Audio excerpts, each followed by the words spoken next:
দুনিয়া যতই সাজাও বান্দা মনে রেখো তুমিও থাকতা না, দুনিয়াও থাকতো না। তুমিও যেমন মৃত্যু হবে, এই কায়নাতেরও মৃত্যু হবে। এই দুনিয়ার প্রত্যেক মানুষের মৃত্যু হলে সেটারে মৌত বলে, আর একদিন গোটা সৃষ্টি জগতের মৃত্যু হবে সেটারে কিয়ামত বলে। সেটারে কিয়ামত বলে। কেউ থাকবে না, আল্লাহ কথাটা বারবার মনে করাইছে। তোমার যেমন মৃত্যু হবে সৃষ্টি জগতেরও মৃত্যু হবে। ইজা সামাউন ফাতারাত ওয়া ইদাল কাওয়াকিবু ইনতাসারাত। আল্লাহ বলেন ইজা শামসু কুফিরাত। আল্লাহ তাআলা এভাবে বারবার বলছে ইজা সামাউন শাক্কাত, আসমান ভেঙে যাবে, চূর্ণ বিচূর্ণ হয়ে যাবে, তারকারাজি খসে খসে পড়বে, সূর্য চন্দ্র আলোহীন হয়ে পড়বে। আল্লাহ তাআলা বলেন ইদা রাজ্জাতিল আরদু রাজ্জা, জমিন পাউডারের মতো রেজা রেজা পাউডার হয়ে যাবে। আল্লাহ তাআলা বলছে পাহাড়গুলো তুলার মতো ধুলির মতো উঠতে থাকবে। আল্লাহ বলছে বান্দা একদিন আমি গোটা কায়নাত আমি শেষ করে দেব, আমার সংসার আমি গুছায় ফেলবো, আমার এই কায়নাত আমি আল্লাহ তাআলা ইসরাফিলের সিঙ্গার ফু দিলে আমি আল্লাহ তাআলা গুটিয়ে ফেলবো। এই কথাটাই আপনাদের সামনে এখানে আমি শুনাইতে চাই, এই অল্প একটু শুনে। আল্লাহ তাআলা এখানে এই কথাটাই তুলে ধরছেন কোরআনের বহু সূরায়, যে বান্দা এই সৃষ্টি জগৎ একদিন থাকবে না, কিয়ামত হবে, একদিন ইসরাফিল ফু দিবে। ইসরাফিল যেদিন ফু দিবে, কোরআনে এই বর্ণনাটা দুই ভাবে আছে। একটা হলো ইসরাফিল প্রথমবার ফু দিবে, আরেকটা হলো ইসরাফিল দ্বিতীয়বার ফু দিবে। ইসরাফিল মোট দুইবার ফু দিবে। প্রথমবার ফু দিলে জমিনের মধ্যে ভূমিকম্প শুরু হবে। আল্লাহ বলেন এই ভূমিকম্পটা গোটা পৃথিবী একসাথে, আমার সৃষ্টি পুরাটা একসাথে নড়বে। ইন্না জালজালাতাস সাআতি শাইউন আযীম। আল্লাহ বলেন বান্দা দুনিয়ায় বহু ভূমিকম্প তুমি দেখছো, তবে মনে রেখো কিয়ামতের ভূমিকম্প, ইসরাফিল ফু দিলে প্রথম যে ভূমিকম্প হবে, কিয়ামত সংঘটিত হওয়ার জন্য, গোটা সৃষ্টিটা ভেঙে চুরে যাওয়ার জন্য, সেটা হবে বড়ই ভয়ানক। সেটা বড়ই ভয়ানক। ইয়াউমা তারাউনাহা তাদহালু কুল্লু মুরদিআতিন আম্মা আরদাআত। কোরআন শরীফে আছে এই প্রথম ভূমিকম্প যখন শুরু হবে জমিনে, ইসরাফিলের ফু শুরু হবে, সব কিছু যখন ভাঙতে শুরু করবে, আল্লাহ তাআলা বলেন যে মা তার দুধের বাচ্চা কোলে দুধ খাওয়াচ্ছিল, ওই মা সন্তানকে ছুঁড়ে ফেলে দিয়ে পাগলের মতো ছুটতে থাকবে। ওয়াতাদাউ কুল্লু যাতি হামলিন হামলাহা, যে মায়ের পেটের বাচ্চা 10 মাস পূর্ণ হয়ে গেছে, এই আর ঘন্টা 2-4 ঘন্টা পরে বাচ্চাটা প্রসব হবে। আল্লাহর কসম, আল্লাহ কোরআনে বলছে সেই গর্ভধারিণী মা 10 মাস যে তার সন্তানকে গর্ভে লালন করেছে, ইসরাফিলের ফু দিলে জমিনের কম্পন যখন শুরু হবে, ভূমিকম্প, তখন এই গর্ভধারিণী মা এভাবে দৌড়বে, এভাবে ছুটবে, নিজের বাচ্চা নিজের থেকে খালাস হয়ে পড়ে যাবে, মা ফিরেও তাকাবে। তারা নাসা সুকারা, আল্লাহ বলে সমস্ত মানুষগুলো বাতালের মতো দৌড়তে থাকবে। এইভাবে সব কিছু কাঁপতে কাঁপতে সব কিছু কিছু দূর গিয়া গিয়া ভাঙ্গা ভাঙ্গা পড়বে, মুখ থুবড়ে পড়বে। তো আল্লাহ রাসূল সাল্লাল্লাহু আলাইহি সাল্লাম বলেন সমস্ত কিছু এই সৃষ্টি জগতের যা আছে আল্লাহ ব্যতীত সব কিছুই প্রথম ফুঁয়ের পরে কাঁপতে কাঁপতে ভূমিকম্পের মতো হয়ে জমিনের তলদেশে চলে যাবে। মাটির উপরে তখন একটি সুতা আর থাকবে না, আর কিছুই না। এই হলো কিয়ামত, প্রথম ফু, প্রথম ভূমিকম্প। নির্দিষ্ট একটা সময় পরে আবার আল্লাহ তাআলা ইসরাফিলকে জীবিত করে আবার বলবেন আরেকটা ফু দাও, একটি নির্দিষ্ট সময় পরে। সেই সময়টা কতদিন?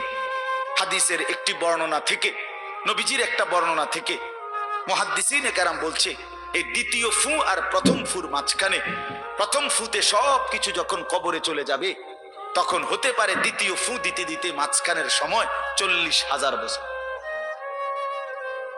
আমার বন্ধু, আমার বাপ, আমার ভাই, রাত হইছে, কষ্ট সবাই করতেছেন, এতটুকু তো ভাবেন সর্বশেষ যেই লোকটা কবরে যাবে, শেষ হতে পারে তাকে কবরেই থাকতে হবে 40,000 বছর। তো এখন যারা মরতেছে তারা কবরে আছে আজকে কত বছর? নবীজি সাল্লাল্লাহু আলাইহি সাল্লামের জামানায় যারা মারা গেছে তারা আজকে কতদিন কবরে? ওই নূহ আলাইহিস সালামের জামানায় যারা মারা গেছে তারা আজকে কতদিন? ভেবে দেখেন। আচ্ছা, এই শেষ লোকটাই যদি 40,000 বছর থাকতে হয়, আর যদি কবরের আযাব হয়, তার কি পরিমাণ কষ্ট পাবে সে, কি পরিমাণ কষ্ট পাবে। আল্লাহ রাসূল সাল্লাল্লাহু আলাইহি সাল্লাম বলেন, কবরের প্রথম শাস্তিটা কি? কোন ব্যক্তি যখন কবরের প্রশ্নের জবাব দিতে পারবে না, তখন আল্লাহর পক্ষ থেকে ফেরেশতাদেরকে বলবে, কাযাবা আব্দি, আমার বান্দা মিথ্যা বলেছে। ফাআফরিশুহু মিনান নার ওয়ালবাসুহু মিনান নার ওয়াফতাহু লাহু বাবান ইলান নার। আল্লাহ বলবে ফেরেশতাদেরকে, ফেরেশতারা আমার এই নাফরমান বান্দার কবরের মধ্যে জাহান্নামের বিছানা বিছিয়ে দাও, আগুনের পোশাক পরিয়ে দাও, আর জাহান্নাম বরাবর তার জন্য একটা দরজা খুলে দাও। এরপরে নবীজি বলছেন, ফেরেশতারা এই ব্যবস্থাপনা করে, আল্লাহর কসম বাফ, নবীজি বলছেন ফেরেশতারা যখন চলে যাবে, এই আগুনের বিছানা বিছাইয়া, আগুনের পোশাক পরাইয়া, আর জাহান্নামের দরজা খুলে দিয়ে যখন কবরে রেখে এই নাফরমানকে রেখে যাবে, তখন আল্লাহ নবী সাল্লাল্লাহু আলাইহি সাল্লাম বলেন, প্রথম মুহূর্তেই ফেরেশতা চলে যাওয়ার সাথে সাথে মাটি ডান দিক থেকে এই নাফরমানকে একটা চাপ দিবে, বাম দিকে ডান পাশের হাড্ডি পাঁজর ভাঙ্গা বাম দিকে চলে যাবে। বাম দিকের মাটি ডান দিকে চাপ দিবে, তো বাম দিকের হাড্ডি পাঁজর ভাঙ্গা ডান দিকে চলে আসবে। আল্লাহ আমাকে মাফ করে দেন। আল্লাহুম্মা ইন্নী আউযু বিকা মিন আযাবিল কবর। নবী সাল্লাল্লাহু আলাইহি সাল্লাম 5 ওয়াক্ত নামাজের পরে, আল্লাহর কসম বন্ধু, প্রতিদিন 5 ওয়াক্ত নামাজের পরে নবীজি কবরের আযাব থেকে পানাহ চাইতেন, প্রতিদিন। হযরত উসমান রাদিয়াল্লাহু তাআলা আনহু কবরের সামনে দাঁড়াইলে এই পরিমাণ কাঁদতেন, হাত্তা ইয়াবুল্লা লিহিয়াতাহু। হাদিসে আছে কিতাবে যে তার দাড়িগুলো ভিজে ভিজে যাইত, দাড়ি ভিজে যাইত, এই পরিমাণ কাঁদতেন কবর দেখলে। এরপরে তো সামনে ভাইয়া, বিষয়টাকে হালকা মনে করেন না। বাবারা আমার, ছেলেরা আমার, বিষয়টাকে দোস্ত আমার, হালকা মনে করুন। এই বেনামাজি জিন্দিগি কষ্ট পাইবেন, এই বেহায়ার জিন্দিগি কষ্ট পাইবা বাপ। আমি বলছিলাম আরেকটা কথা, আল্লাহ নবী বলবে একটা কথা, তো আল্লাহ বলছে, বান্দা আমি আর কতবার বললে, কেমনে বললে, আমি এর চাইতে দামি আর কোন কথা নাজিল করলে তুমি আমারে মানতা। আর নবীজি বলবে হাসরের ময়দানে, নবী বলবে, উম্মত তুমি জানো, হাদিসের তাফসীরের মধ্যে আছে, প্রত্যেক ব্যক্তি, আল্লাহ বলছে নবীকে, আমাদের নবী সাল্লাল্লাহু আলাইহি সাল্লামকে, বন্ধু আপনারে সামনে রাইখা আপনার উম্মতের আমল নামা আমি আপনারে সামনে রাইখা খুলমু। নবী সাল্লাল্লাহু আলাইহি ওয়াসাল্লাম যখন উম্মতের আমল নামা খুলে দেখবে, খোদার 365 দিনে কোনো দিন ফজরের নামাজের সেজদা নাই, 30 বছর সুদের ব্যবসা করছে, 50 বছর মিথ্যাই বলে গেছে, হারাম রোজগারি করেছে, 30 বছর যাবত মহিলাটা কোনো পর্দা করে নাই, ঘরের মধ্যে কোনো দিন শরীয়ত বলতে কিছু নাই। আল্লাহ নবী সাল্লাল্লাহু আলাইহি সাল্লাম তখন বলবে, উম্মত তুমি জানো আমি 23টা বছর অনবরত তোমার জন্য কেঁদেছিলাম। আমি সেই নবী, যে নবী সারা রাত এশার নামাজের পরে দাঁড়াইছি ফজরের আজান পর্যন্ত, এক দাঁড়ানোতে চোখের পানি ফেলে উম্মতের জন্য দোয়া করছিলাম। আল্লাহ রসুলের স্ত্রী আম্মা জান আয়েশা বলছেন, নবী এই পরিমাণ কাঁদছে, এতটা লম্বা দাঁড়ায় ছিল উম্মতের জন্য, হাত্তা তাওয়াররামাত কাদামাহু, 2টা পাও ফুলে ফুলে গেছে। আল্লাহ নবী বলবেন, উম্মত আমি 23 বছর কাঁদছি রে, প্রতিটা রাত কেঁদেছি, দিন কেঁদেছি। আমি এই পরিমাণ, পিঠটা খুলে দেখাবে চাদর সরিয়ে, আমার উম্মত আমার পিঠটা দেখো, তায়েফের পাথরের আঘাতে আমার পিঠ কি পরিমাণ ছিদ্র ছিদ্র হয়ে গেছে। আমি সেই নবী, যে নবী তোদের জন্য পেটে ক্ষুধার কষ্টে পাথর বাঁধছিলাম 2টা। আমি উহুদের ময়দানে দান দান শহীদ করে রক্ত মাখা শরীর নিয়ে বেহুশ হয়ে লম্বা সময় পড়েছিলাম। আমার ঘরের চুলায় 3 মাস, হাদিসে আছে আম্মা জান আয়েশা বলছেন, নবীজির ঘরে আমরা 9 জন বিবি। উনি বলছে আল্লাহর কসম 3 মাস, কোনদিন টানা 3 মাসে কোনদিন আমাদের ঘরের চুলায়, 9 জন বিবির ঘরে কারো ঘরের চুলায় কোনদিন আগুন জ্বলে না। 3 মাস খেজুর আর পানি দিয়ে আমরা জিন্দেগি কাটাইছি। আল্লাহর নবী বলবেন, উম্মত তাহলে এত কাঁদলাম কার জন্য, এত রক্ত ঝরাইলাম কার জন্য, পেটে পাথর বাঁধলাম কার জন্য, বিনিময়ে এটা কি আমল নামা নিয়ে আসছো? ছেলেরা বলো, ভাই একটা ছেলে বলো, রাসূলুল্লাহ সাল্লাল্লাহু আলাইহি ওয়াসাল্লামের সুপারিশটা একটা মামুলি ব্যাপার। রাসূলুল্লাহ সাল্লাল্লাহু আলাইহি ওয়াসাল্লাম বলবে, উম্মত এটা কি আনলাম আমি এই আমল নামা নিয়া, আমার মতো এত বড় শ্রেষ্ঠ রাসূলের উম্মত তুমি, আমি মালিকের সামনে দাঁড়ামু কেমনে, এটা দেখামু কেমনে? আরে চেয়ারম্যান ভাই, আপনি কেমনে দেখাইবেন? আপনার অনুসারী যদি, আপনার অঞ্চলের একজন মানুষের যদি পুরাটা পৃষ্ঠার মধ্যে 110টা মামলা থাকে, আপনি তার জন্য কেমনে দিবেন?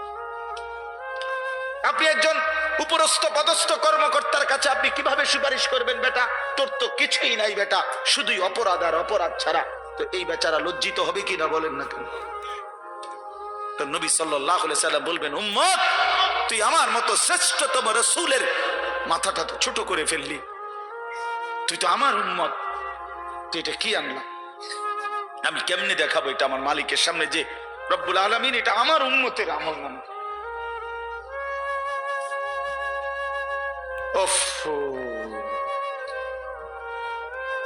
চলেন ভাই,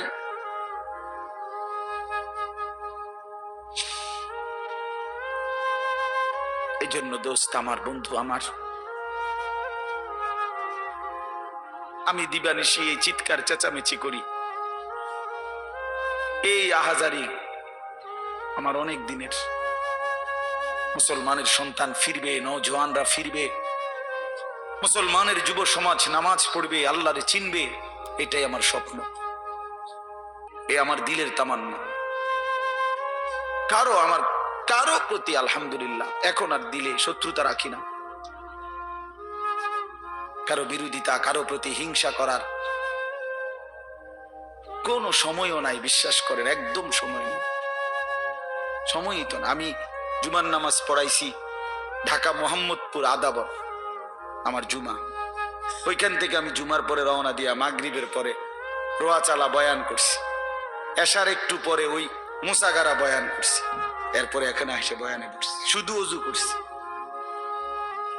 শুধু ওযু, শুধু সময় বাঁচানোর জন্য মসজিদের খানাটা খাই নাই, হোটেলে, পথের একটা হোটেলে মদনপুর পার হয়ে আইসা অল্প কয়টা ভাত খাইছি। এটা বলার উদ্দেশ্য হলো কেরামতি বুজুর্গি বুঝানো না, আল্লাহর কসম বুঝানো হইল এই কথার ফিকির যে কাউরে প্রতিপক্ষ ভাববার কোনো দরকার নেই, কোনো দরকার নেই। আল্লাহ আমাদের সবাইকে বুঝ দান করেন। প্রতিটা ছেলের প্রতি আমার অনুরোধ, বাবা তুমি নষ্ট হইও না, তুমি বরবাদ হইও না। এক বন্ধুর খপ্পরে পইরা, একটা সামান্য মোবাইলের খপ্পরে পইরা, একটা দুষ্ট নারীর খপ্পরে পড়ে, মেয়ের খপ্পরে পড়ে চরিত্রহীন হইও না, চরিত্রহীন। আল্লাহ তাআলা মানুষকে যেই চাহিদা দিছে সেটা পূরণের বৈধ ব্যবস্থাও দিছে। মানুষকে আল্লাহ তাআলা তৃষ্ণা দিয়েছেন, তো তৃষ্ণা নিবারণের জন্য পবিত্র হালাল পানীয় আল্লাহ তাআলা দিয়েছেন। মানুষকে আল্লাহ তাআলা ক্ষুধার চাহিদা দিয়েছেন, তো হালাল খাবারও আল্লাহ তাআলা দিয়েছেন। তো মানুষের লজ্জাস্থানের যেই চাহিদা, শাহওয়াত, যৌন চাহিদা, এটা আল্লাহ তাআলা দিয়েছেন, তো এটা পূরণের জন্য হালাল স্ত্রী আল্লাহ প্রত্যেক পুরুষের জন্য ব্যবস্থাও রেখেছেন। কেন নষ্ট হইবা, চরিত্রহীন হইবা কেন? উলঙ্গ ছবি আর নর্তকের পিছনে জীবন শেষ করে দিবা কেন? কি দুঃখে বন্ধু নষ্ট হইলা বলো? অনেক ছেলে তো এখানে বসছো মাশাআল্লাহ, কিন্তু অনেক ছেলের চেহারা দেখলেই বোঝা যায় ভাইয়া নামাজ পড়ো না, চেহারায় সেজদার চিহ্ন নাই দোস্ত আমার, চিহ্ন নাই। আল্লাহ আমাদেরকে মাফ করে দেন। তো আল্লাহ তাআলা বলেন ইসরাফিলকে আল্লাহ দ্বিতীয়বার উঠাইয়া বলবে, ইসরাফিল আবার ফু দাও। এই আবার ফু দিলে এবার আবার জমিন কাঁপতে শুরু করবে দ্বিতীয়বার। তো প্রথমবার ফু দেওয়াতে জমিন কাঁপতে কাঁপতে সব কিছু কই গেছিল? নিচে, মাটির নিচে। মাটির উপরটা কি খালি, ফাঁকা না? এইবার দ্বিতীয়বার যখন ইসরাফিল ফু দিবে, মাটি কাঁপতে কাঁপতে ভূমিকম্প শুরু হলে এবার জমিনের সমস্ত কিছু ভিতরে যেগুলো ছিল সবকিছু জমিনের উপরে উঠে আসবে, একেবারে একটা সুতা সহ। গরু, ছাগল, মানুষ, জিন, স্বর্ণ, রৌপ্য, হীরা, মণি, মুক্তা, জহরত, সব সব সব, শুধু মানুষ না, একেবারে সব কিছু, একেবারে আদম আলাইহিস সালামের জামানা থেকে ইসরাফিলের ফু পর্যন্ত যত কিছু মাটির তলে গেছে সব মাটির উপর উঠে আসে। ইদা জুলজিলাতিল আরদু জিলজালাহা, আল্লাহ তাআলা বলেন এই দ্বিতীয়বারের ভূমিকম্প জমিনে যখন হবে, ওয়া আখরাজাতিল আরদু আসকালাহা, জমিন তার তলদেশ থেকে তার ভেতরে যা কিছু বোঝা জমিনের মধ্যে ছিল সব কিছু সে জমিনের উপরে তুলে দিবে। তুলে দিলে তখন তাফসীরের মধ্যে আছে এই যে স্বর্ণ, রৌপ্য, মণি, মুক্তা, টাকা পয়সা, হীরা, জহরত, অর্থ সম্পদ, এগুলোর স্তূপ থাকবে। আশ্চর্য কথা শোনেন, সরাসরি হাদিসে আছে, নবীজি বলছেন এই স্বর্ণ, রৌপ্য, মণি, মুক্তা গুলো তখন আল্লাহর কুদরতে কথা বলবে। এইগুলা, এই অর্থ সম্পদ গুলা, মানুষের যে অর্থ সম্পদ, এগুলো কথা বলবে। কি কথা বলবে? চোরের ডাক দিবে, আইনা সারিক, এই চোর, এদিকে বাটফার, এদিকে এই সম্পদের জন্য চুরি করেছিলি, আজ যা দরকার নেই। আইয়ুহাল কাতি', এই ডাকাত, এদিকে, এখান থেকে নে, এই সম্পদের জন্য ডাকাতি করছিলি, নে এখন নে। সরাসরি হাদিস আছে, রাসূলুল্লাহ সাল্লাল্লাহু আলাইহি ওয়াসাল্লাম বলেছেন এই অর্থ সম্পদ ডাক দিয়া বলবে, হে আত্মীয়তার সম্পর্ক ছিন্নকারী বেঈমান, এদিকে, এই সম্পত্তির জন্য আপন ভাইকে বঞ্চিত করছিলি, আপন চাচাকে বঞ্চিত করছিলি, আপন ভাতিজারে বঞ্চিত করছিলি, এর জন্যই আত্মীয়তার সম্পর্ক ছিন্ন করেছিলি, এখন নে, যা লাগবে নে, হারামখোর এখন নে, সুদখোর কত টাকা দরকার তোর এখন নে। আল্লাহর কসম, মানুষ পাগল হয়ে যাবে, অবাক হয়ে যাবে। আর এটা কি? এই এরপরের আয়াত, ওয়াকালাল ইনসানু মা লাহা, লোকেরা বলবে এটা কি হলো, আরে এটা কি কারবার, এগুলো কথা কয় কেমনে, এগুলো কয় কি, এগুলা মানুষ সব অবাক হয়ে যাবে, বলবে একে অপরে মা লাহা, জমিনের কি হলো, এগুলোর কি হলো, এগুলো কথা বলছে কেন, এগুলো কি বলতেছে এগুলো? অর্থাৎ কেউ তো কিছুই নিবে না, নিবে কিছু, কথা বলেন না কেন কারো কোনো। তো এবার আল্লাহ বলেন ইয়াউমাইদিন তুহাদ্দিসু আখবারাহা, আল্লাহ বলে বান্দা অর্থ সম্পদ গুলো কথা বলছে দেখে অবাক হইলা, এখনো না দেখবা আসল খেলা, এখনো না দেখবা মেন খেলাটা, যে এখন দেখবা তোমার পায়ের নিচের জমিন, তোমার পুরা জিন্দেগির ভালো মন্দ সমস্ত কিছু তোমার সামনে আমি আল্লাহর সামনে বলে দিব। এখন শুনবে, এই জমিন তোমার ভালো মন্দ কথা বলবে। ইয়াউমাইদিন তুহাদ্দিসু আখবারাহা, তোমার প্রতিটা মিনিট সেকেন্ড একাকী প্রকাশ্য, ঘরে বাহিরে, লোকালয়ে, আলোতে, অন্ধকারে, রাত গভীরে, দিনের আলোতে, তুমি যা ভালো করেছো তাও বলবে, তুমি যা মন্দ করেছো তাও। রাত গভীরে তাহাজ্জুদের নামাজ পড়ছিলা, এই জমিন এখন বলবে রাত গভীরে জিনা ব্যভিচার, মদের আড্ডা, জুয়ার আড্ডায়, নারীর আড্ডায় পড়েছিলা, এটাও এখন বলবে। শুনবে, এখন শুনবে। তখন লোকেরা বলবে হায়, জমিন কেমনে কথা বলে, সম্পদ কেমনে কথা বলে। তো আল্লাহ বলেন বিআন্না রাব্বাকা আওহা লাহা, এজন্য বলে যেহেতু আল্লাহ তাআলা আদেশ করেছে। আল্লাহ আদেশ করলে তার গোটা সৃষ্টি কথা বলে, তাহলে মূলত জিহ্বায় কথা বলে না, আল্লাহ আদেশ করলে গোশতের এই টুকরাটা কথা বলে। নাহলে যেই লোক, আপনারা কোনো বোবা দেখছেন? কথা বলেন না। বোবা মানুষ দেখছেন কখনো? তো বোবা মানুষের তো জিহ্বা নাই, ঠিক না? আছে না? আছে কিনা বলেন না? তো হে কথা কয় না কেন? কথা বলে না কেন? মানে কথা বলে না কেন? মানে জিহ্বা তো আছে কিন্তু কথা বলে না কেন? বুঝা গেল কি? আল্লাহর হুকুম হলে কথা বলে। যে কানে শুনে না, তার এখান দিয়ে এরকম কান নাই, তো হে শুনে না কেন? তাহলে কানে দিয়ে শুনে না, আল্লাহর হুকুম হইলে শুনে। যে অন্ধ, সে তার কি এরকম চোখ নাই, তো হে দেখে না কেন? মূলত আল্লাহর হুকুম হলেই চোখে দেখে, নাইলে দেখে না। তো ঠিক আল্লাহর হুকুম হইলে গোশতের এই টুকরাটা যদি কথা বলতে পারে, আল্লাহর হুকুম হইলে গোটা সৃষ্টিও কথা বলতে পারে, গোটা সৃষ্টিও কথা বলতে পারে। এবার আসেন এই শেষ ইয়াউমাইদিন ইয়াসদুরুন নাসু আশতাতাল লিয়ারাউ আমালাহুম, ফেরেশতারা সমস্ত মানুষকে দলে দলে দলে দলে গ্রুপ গ্রুপ করে ভাগ করে দিবে। আর এই ভাগে ভাগে লোকেরা নিজেদের পুরা জিন্দেগির আমলনামা দেখার জন্য, নেওয়ার জন্য নির্দিষ্ট জায়গায় যাবে। ফেরেশতারা বলবে যান, সামনে যান। সামনে গেলেই আপনার আমলনামা আপনি আপনার হাতে পাবেন, আপনি পড়বেন, আপনি দেখবেন, যান ওইখানে ফাইল দিতেছে, যান সবাই যান। এই দলে দলে মানুষ যাবে। এইবার আমলনামা যখন হাতে দিবে, আল্লাহ তাআলা বলেন ফামান ইয়ামাল মিসকালা যাররাতিন খায়রান ইয়ারাহ, এক বিন্দু ভালো যে করেছে সে তাও দেখতে পাবে। ওমান ইয়ামাল মিসকালা যাররাতিন শাররান ইয়ারাহ, এক বিন্দু মন্দ যে করেছে সে তাও দেখতে। প্রতি সেকেন্ড, প্রতি ঘন্টা, প্রতি মিনিট, প্রতি মুহূর্ত, প্রতি লামহা, প্রতি জাররা সে দেবে।